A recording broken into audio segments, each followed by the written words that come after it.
Hello, beautiful people. I hope you guys are doing good today. So, today on Game Theory Talk number 3, we are going to be discussing equilibrium. I would like to suggest to the recreational players that may not have the proper strategic framework to skip to about 2:30. It will be a little bit complex for the next 2 minutes over video, and we're going to play a great philosopher and see what he says. Science. What is it all about? Technology. What is that all about? Is it good or is it whack?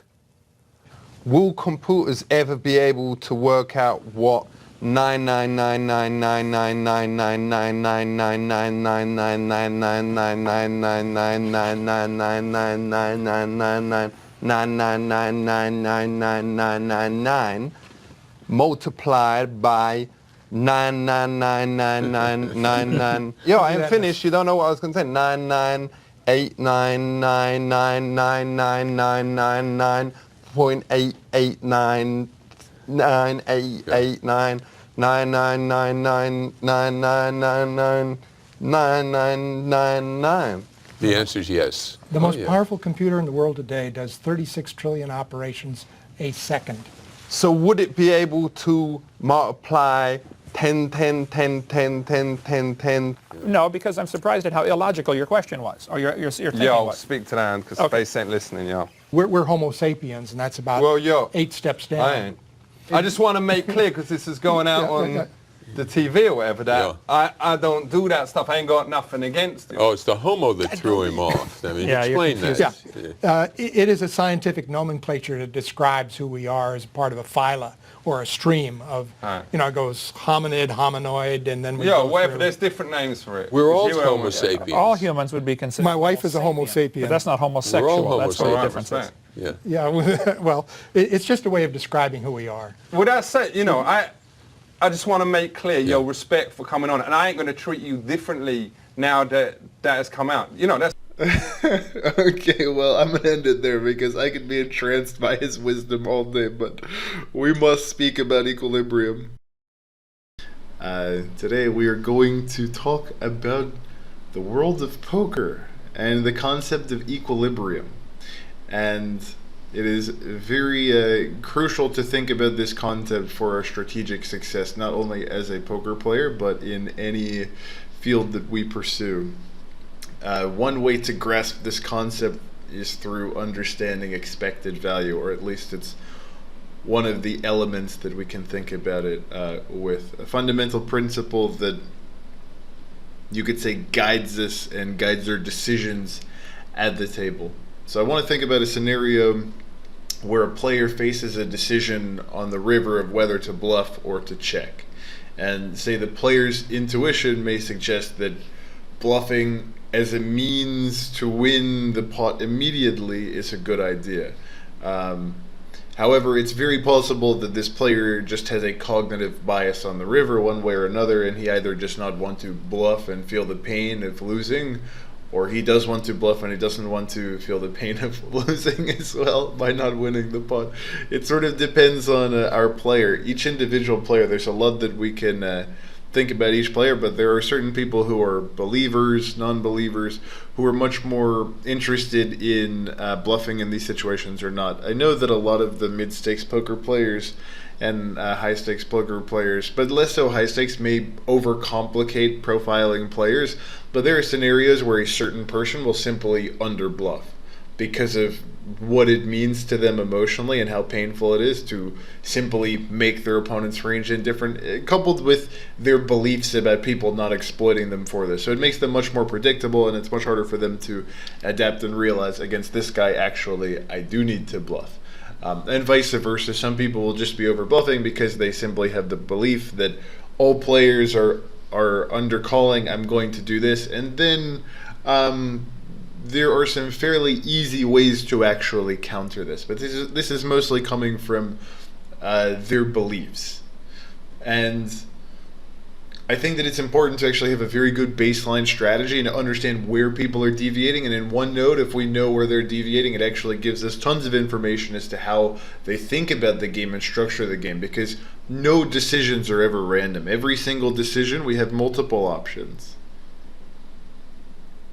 And it always means something. The poker player is always speaking a language, and being able to understand this language does not require understanding equilibrium and game theory, but certainly it gives us a deeper framework to understand the meaning of these bets in a more intricate way. And this is what takes people from a very strong intermediate level to being extremely advanced. And not just somewhat advanced, but being top level is being able to synthesize this approach.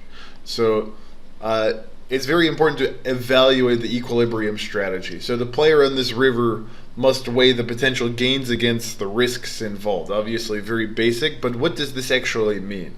It doesn't mean that you're trying to win the hand at a higher percentage of the time.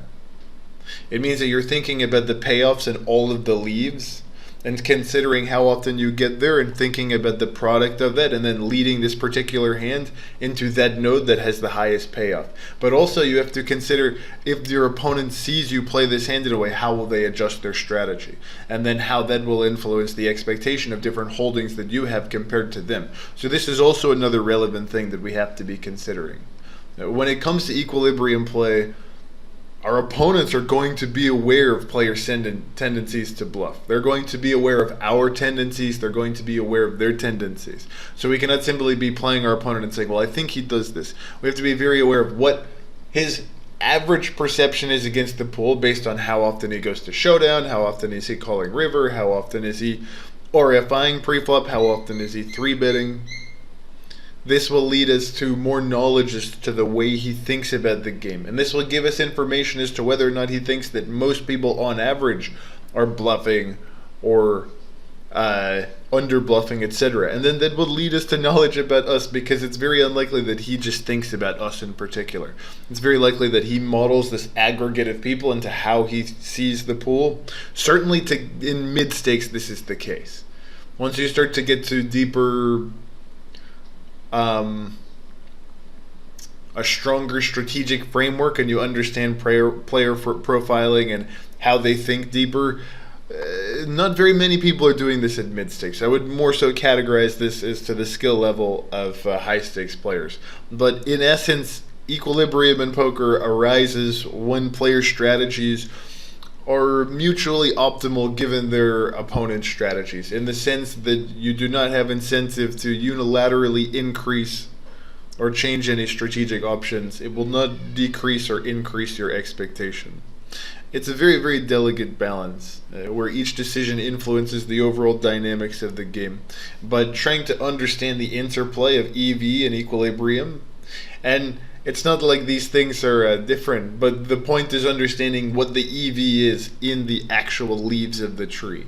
So, of course, we never can know what the equilibrium is. We can only make guesses, and these guesses are based on what we prioritize in game. So if we prioritize winning hands or not being bluffed or putting hands in this node and then not that node, there's always going to be a counter. There's always going to be a strategy that our opponent can play.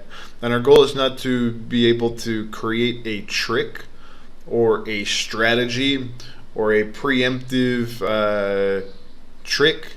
Actually, we want to be able to understand all the tricks. Each strategy that we play will always have a different counter.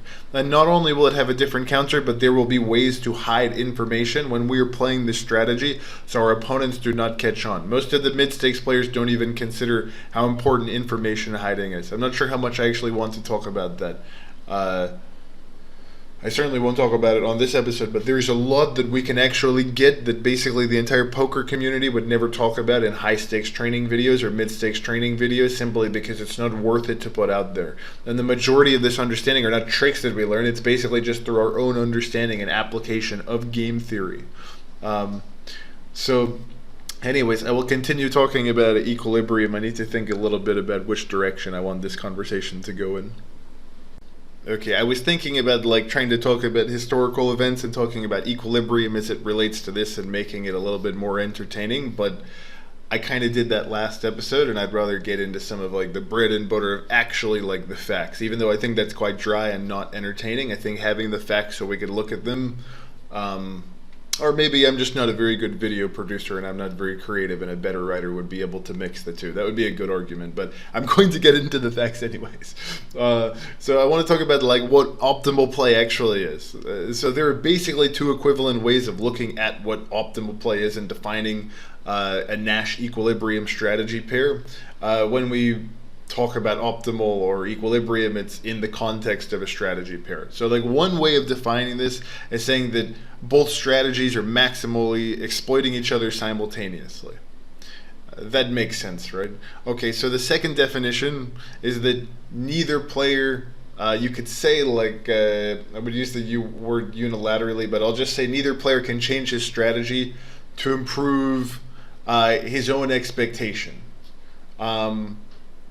Or you could say neither player can unilaterally change his strategy to increase his expectation. These are all equivalent statements.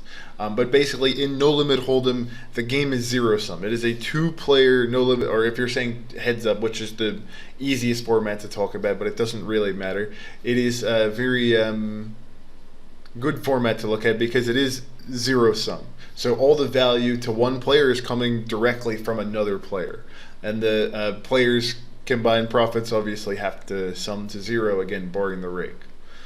So in equilibria, or an equilibrium, can be proven when neither of the players can unilaterally change their strategy in order to improve his EV or their EV. Now, finding a situation that can be defined this way, you could say, is a pretty special set of circumstances, and it's not exactly obvious how such a strategy pair should always exist, especially in more complicated two-player games. Like, for instance, I was playing NBA 2K for 20 minutes yesterday, and I thought, like, how could this actually be modeled for game theory? I don't understand, and I always lose. I don't understand.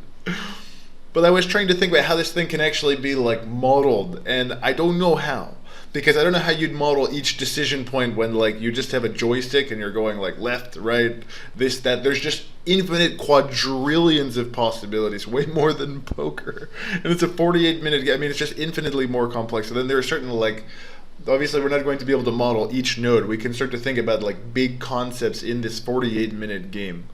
However, actually poker, I don't know that we would be able to model each decision with our moving joystick, but in poker, there are actually these things called like decision points where we have to choose like A, B, C, D, E, F, G, whatever, but it's still going to be like a definable choice.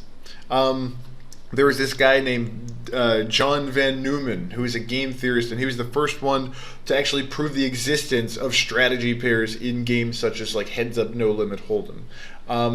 And it also extended to a variety of other game types. Maybe there will be some sort of game theorists that have a lot to say on video games. Maybe they already do, and I'm just ignorant, and I'm not well read enough on these types of games because I've mostly thought about game theory in terms of just poker, and then also I've thought about it a little bit in evolutionary terms as well, as far as how the brain works, but not video games. That would be a very interesting topic. If anybody has a video link, I would love to see it. But basically the reason why we would ever even do an equilibrium strategy, it's not like obvious that we want to do equilibrium, right? Because if we're playing poker, we may have the assumption that if we're playing, we want to win. Now, some people are going to the poker table and they're actually having fun, and you could say that these things are not mutually exclusive. It's possible to have fun and make money at the same time. There's no reason why they should not be mutually exclusive, but I would argue that the vast majority of people that are playing poker, at least recreationally, do not necessarily expect to win large amounts of money. They might assume that they're breaking even or winning a little bit, but I don't think they're doing it for a living. And if you ask them, why are you not doing it for a living, maybe it's whatever the case is. But when we talk about opponents that are sufficiently intelligent in the sense that they're very well studied and they've thought about different strategies, they study hours a day, they think about how to get better at poker. We're talking about people that really want to improve.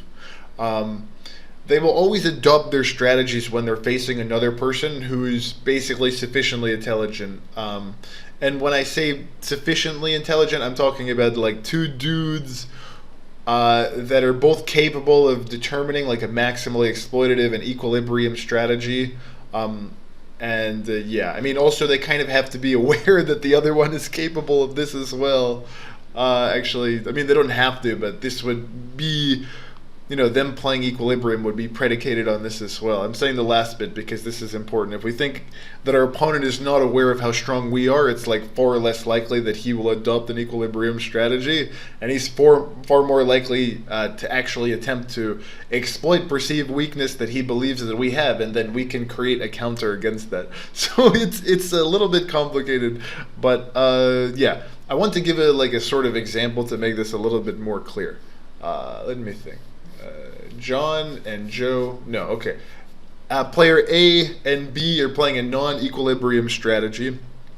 From this definition, it means that at least one of them, say Joe, or say player A, will be able to change his strategy to improve his expectation. He likes to do this because he likes to make money. He likes to get paid, and then he likes to get laid. And his new exploitative strategy will give him an expectation greater or equal to his equilibrium one, right? Okay, so this should be obvious. Now, if it did not, then it would not be maximally exploitative, since he can achieve just the equilibrium value by playing his equilibrium strategy. Now, given this fact, at this point, unless they're now playing the equilibrium strategy, player B, again, we're saying we're A. Now, B has an expectation of less than equilibrium because it is a zero-sum game. Now, because he's also intelligent, he likes money, he can and he will adjust his own strategy and so on and so forth. So at any point during the game, one player will have incentive to change his strategy unless they are both playing with equilibrium ranges. Again, this is predicated on the assumption that they're both of equal skill level, and they know that as well. That last part is important. So more specifically, unless the values of the games, or in fact the value of the game for both players, or the equilibrium values, one player will necessarily be able to improve his EV by changing his strategy in some kind of way. And there are a lot of examples that I could go through, but I tend to rant and rave about examples. And by the way, if examples are good, then I'm very happy to provide them. If someone would like to tell me that that is the way that they learn better, then I'm very, very happy to. But often I give examples that go for about 5 minutes that aren't even to do with poker. I don't know, I'm a little bit insecure about that. Maybe it's actually like a good way to teach. But when I used to give examples to my friends, they were sometimes mean to me and they said, you should not give examples that way. It's too long and drawn out. But again, I guess they were also not poker players. I mean, so maybe that's part of it. But basically, part of equilibrium, we need to think about the fact that both players tend to play equilibrium strategies and have no incentive to actually deviate if they're generally about as good as each other. And Nash equilibrium is known as a solution type concept for the game of poker. So there are other types of games, say Six Max. There are other concepts that might make more sense to refer to compared to the solutions that we have for Heads Up No Limit. I don't know enough about 3-player plus games. I can only repeat knowledge that I've stored in memory based off of what other people have told me, but it seems much harder to be able to prove some of these equilibriums, and maybe it's just due to the computing power, but I'm too ignorant to speak on that. But I think that's a very, very interesting topic. And at some point, if I understand more about the way that this stuff works, then I would love to speak on it, very much so. So eventually with these kind of equilibrium strategies, through, you could say, adjusting, and then again we have the equal skill level. We're going to not try to exploit our opponent, because if we try to exploit our opponent, it will lead to us potentially being exploited and blah blah blah. We will arrive at some sort of a happy medium where neither player is really going to do much to improve his expectation. Even if it's 0.1, 0.2 BB, 100, remember the fish is losing something 35, 40 big blinds, 100. So this is not worth very much. The point is to be able to play well against some of the regs and exploit the recreational player. A lot of the study time that people put in for poker is to specifically think about how to take money away from recreational players, and also how to play these different situations and reg dynamics. Reg versus reg, a lot of people just try to play equilibrium unless they're significantly better than their opposition, or they're a bit better. But this is very important to understand where the money comes from as well. We're not just learning GTO to be able to cling on to it as a safety mechanism. We also have to think about poker and how to exploit players for ourselves as well. And this is kind of actually, these are the tools that we get. They're not kind of egoic defense mechanisms to be able to make us feel better. In fact, they're actually additions, or you could say that they give us new frames to be able to view the current knowledge in a sort of higher perspective. So it's important to be able to think about what happens and to be able to visualize kind of how this equilibrium actually arises, where we check back the flop with ace, good aces, and then, he's like, well, whenever he checks back and I probe, he always has an ace. So now I know that when he bets, he must be betting a bunch of crap. So I'm going to check raise him every single time. And then I realize, well, you know what, this is true. Well, I'm going to keep my aces in the check raise range, but when he check raises me, I'm going to call. And then the guy out of position that check raised the flop is like, well, I know that he normally folds, so I'm going to check. And now in position is going to bet. And we can keep adjusting our strategies. We don't even have to play pure strategy. We can adjust and adjust and adjust. And this is very, very important, but eventually we will arrive at some sort of a happy medium. So instead of switching all the way from one response, I'm always going to bet ace-x on the flop, or I'm always going to check. In one iteration, you could say, I'm going to do it 50% of the time or 70% of the time. And each player can adjust their strategy a little bit in that kind of direction, et cetera, et cetera. I mean, essentially, this kind of process of not going from 100 to 0, but going 50, 60, 70. Okay, well, we think it's worse. Okay, we're at 70. Well, we'll reduce it. We'll go down to 60 instead of go down to 30. Something like this. This makes the process more smooth and sort of in terms of thinking about equilibrium and strategies that we're going to play. And we can actually arrive at some pretty good, this is actually sort of how solvers work. There's this algorithm called fictitious play, and it resembles a process which maybe even God himself, aka Pile Solver, has been doing for a very long time, which is the way that all kind of these equilibrium solving softwares work. The poker gods, which I don't really believe in other fictitious gods, but I do believe in my god of Pile Solver. And if he was a woman, I would certainly marry him, but unfortunately he's not really interested in homosexuality. Because, he's a computer, isn't he? Or he's an algorithm, technically. But basically what Pio Solver actually does is the same method that we are talking about in terms of going from 0 to 50 to 80 to 70 when we're thinking about equilibrium. These different methods for discovering a Nash equilibrium. The approaches normally employ some sort of technique known as self-play. I'm going to play against myself, and imagine this algorithm that starts by randomly playing a game, refining a strategy by facing off against itself. And then basically what's happening is this algorithm begins randomly. I'm going to do this 100%. And then eventually it reaches the end and he's like, this made $50. It reflects on all the decisions it made in 1,000 hands, and it's this one made 80. I'm gonna do it this time. So then it starts to play more and more hands, and you could say contemplating which one is better, it opts for different actions by remembering which ones gave the highest EV. And since it's playing a copy against itself,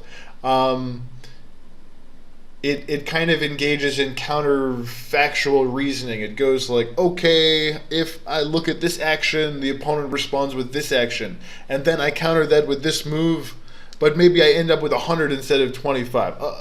And then because of that, it updates the regret value for a particular action. Regret being a measure of how it wishes it had played an action in the past based off of its past knowledge of EV. So when we're faced with a similar situation in the future, the algorithm learns okay, well, I need to pick actions with higher regret. So doing so with higher probability. And this is a very this process continues and continues, and the algorithm gets smarter and smarter, and it basically accumulates more regrets for various scenarios. And over time, you could say over now for a human, the time would be very different because the algorithm can just play quadrillions of hands, and it's very intelligent. It doesn't have any irrational stuff. It doesn't have to sleep. But by constantly favoring actions with a higher regret in the strategic manner, the algorithm is actually able to prove, well, it's able to come very, very close to proof of a Nash equilibrium. Now, I don't know. I'm not like an advanced enough game theorist, so you'll have to ask game theorists if it's actually able to be proven. I'm just using my imagination mostly when I'm talking.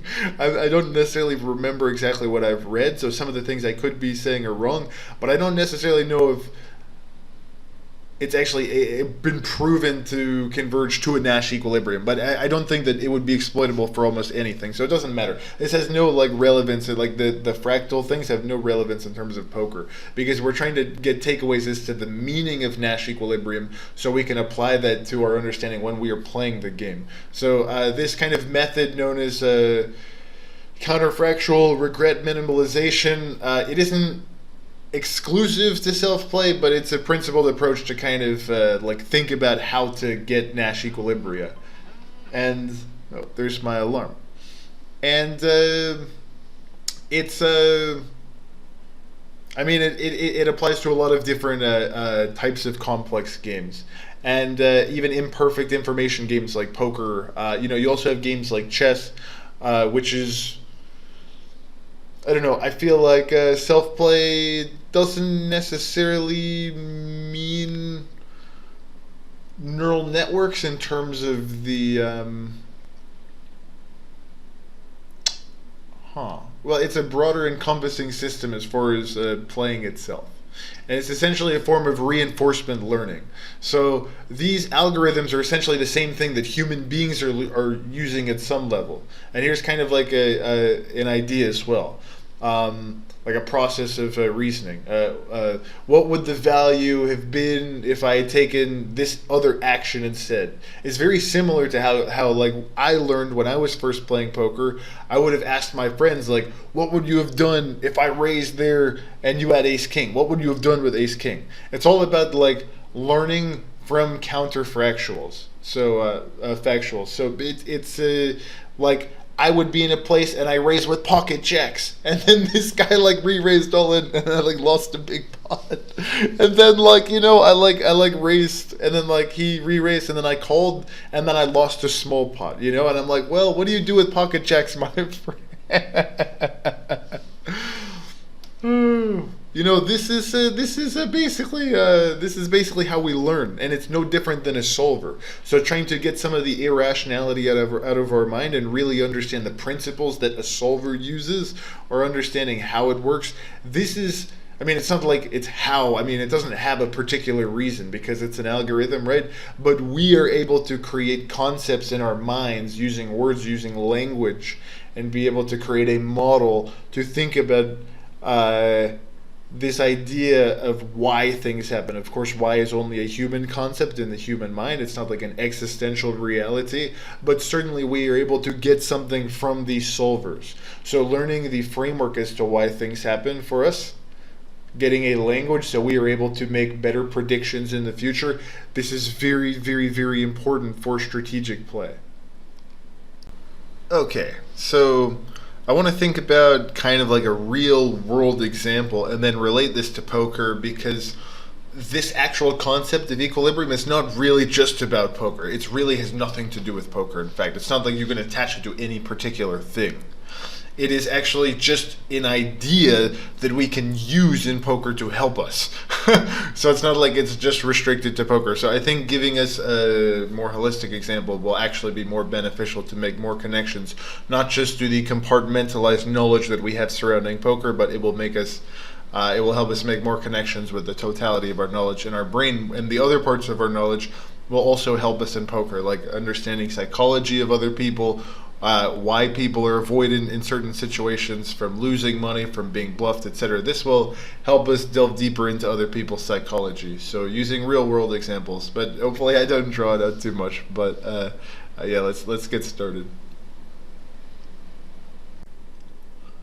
So an example in like historical warfare which is analogous to poker in some ways, was the Peloponnesian War between Athens and Sparta around, I believe it was around 400 BC.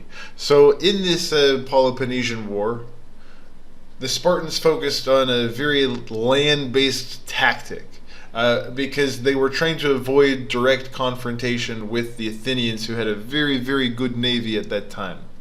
So this is very, very similar. It very much mirrors a cautious approach of a poker player who recognizes their weaker position in a situation with their range, and they are trying to, you could say, mitigate having to fold, mitigate being bluffed by just betting on the flop because they don't want to face a turn bet.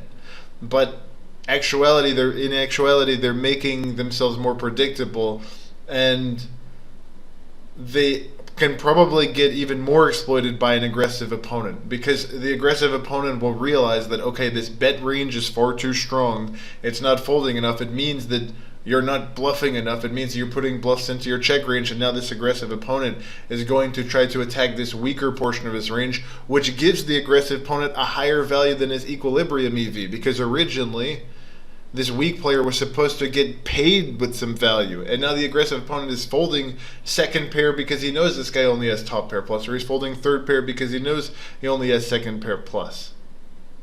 And now when he checks, he's losing a lot more value. This is very, very, very similar to the way that the Spartans attempted to disengage at sea because they were very vulnerable compared to the Athenian navy, and the Athenians were very dominant in the sea. They are historically one of the greatest navies that has ever lived, relatively speaking, in terms of the states that we have nowadays, city-states, nations.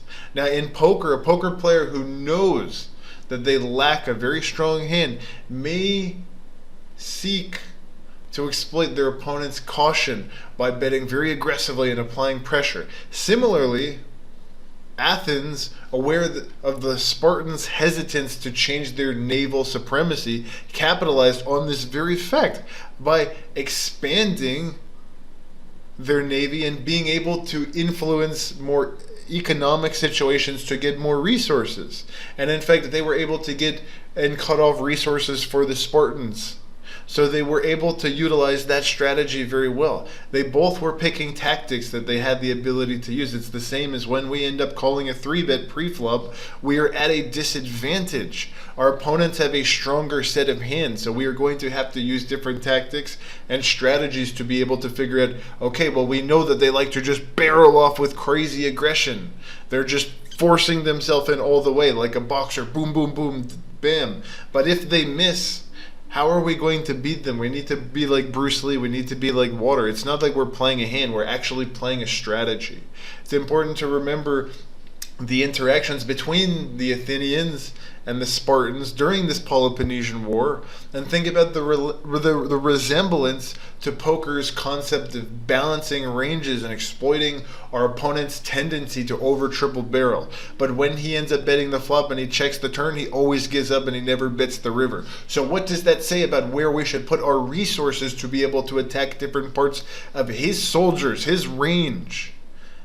Everything leads to something else. Everything, these strategies arise simultaneously. We cannot think of one part of the game tree in isolation.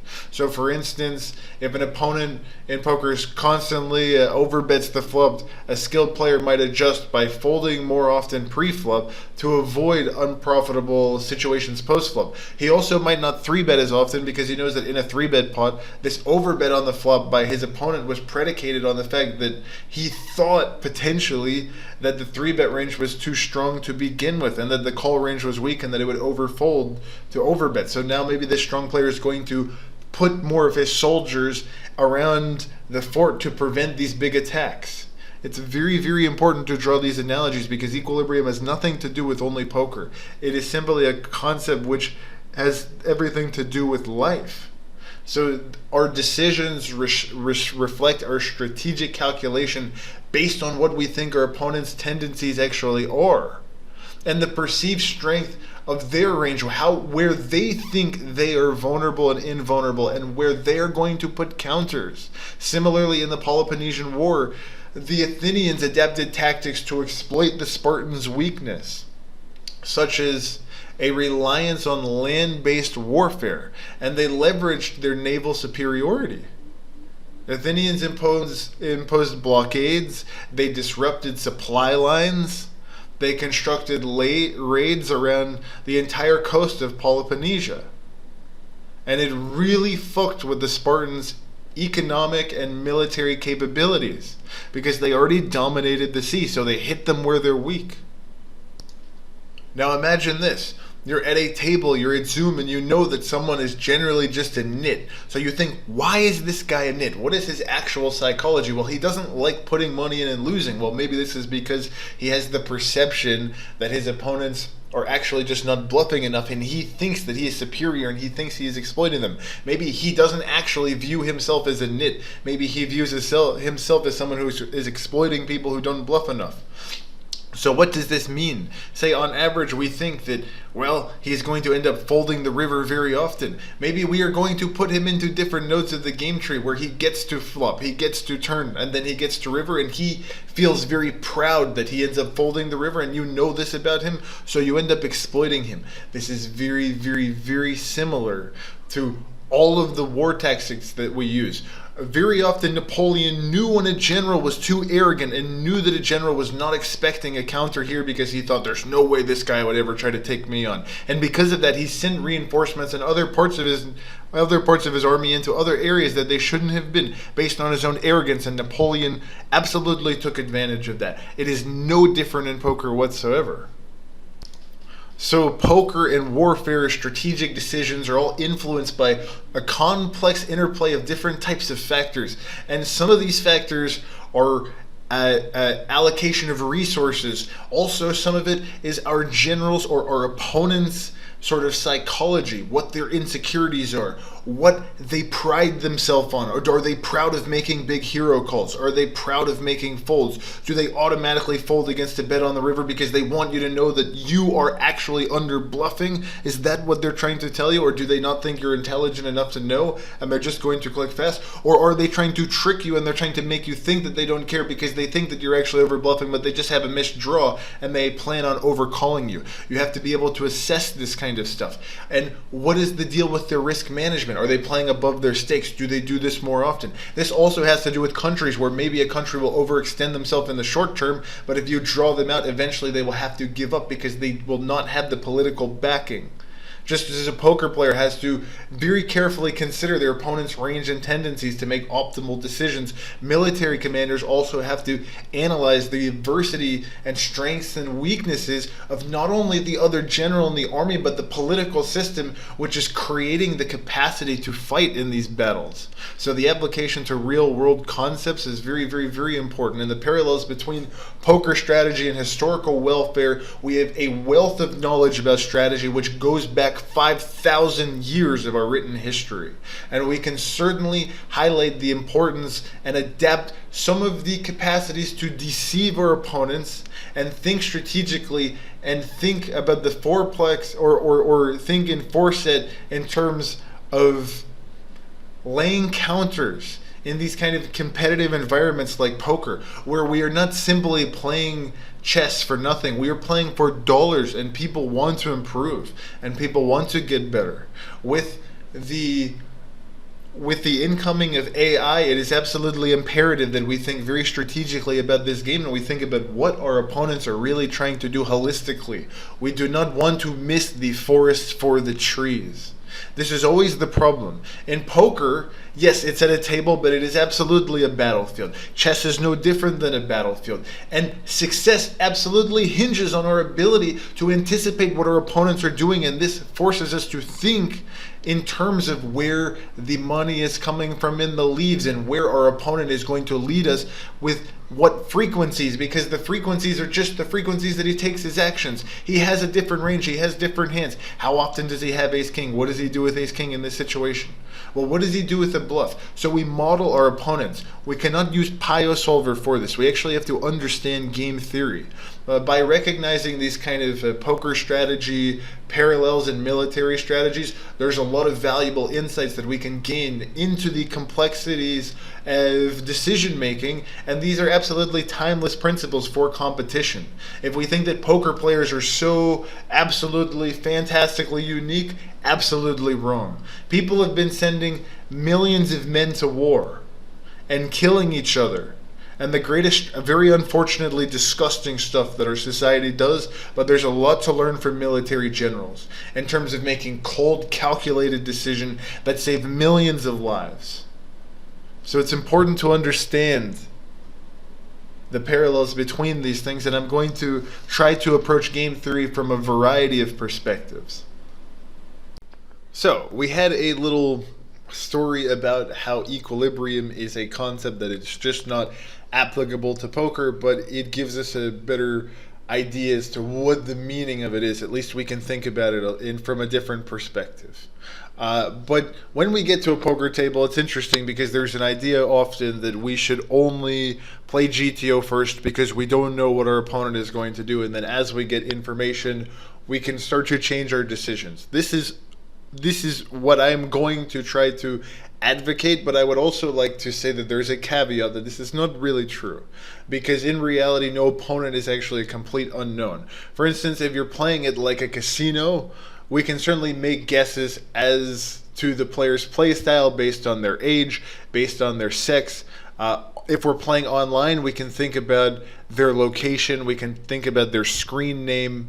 In both venues, we know our opponent's buy-in amount. So some recreational players, you could say, buy in for $50 or 50 big blinds.